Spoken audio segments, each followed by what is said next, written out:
Samarqand viloyatining Qo'shrobod tumanida yashovchi aholi vakillari huquq-tartibot idoralariga tuman hududida 5 kishining vahshiylarcha o'ldirilgan jasadlari topilgani haqida xabar bergan.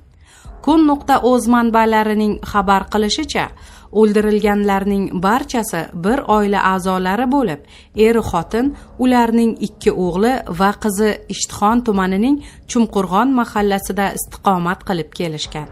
Mazkur oilani taniganlar ular mayiz savdosi bilan shug'ullanib kelishganini ma'lum qilishmoqda.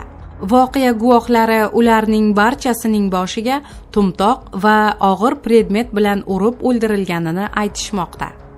Qotillik aynan qayerda va kim yoki kimlar tomonidan sodir etilgani haqida hozircha ma'lum emas. Jasadlar Qo'shrobod tumanining Boqi qishlog'i yaqinidagi ovloq joyda Damas avtomashinasi ichiga qoldirib ketilgan. Hozirda qotillikni issiq izidan ochish uchun Ishtixon tumanida Ichki ishlar boshqarmasi va prokuratura tezkor xodimlaridan iborat shtab tashkil qilingan.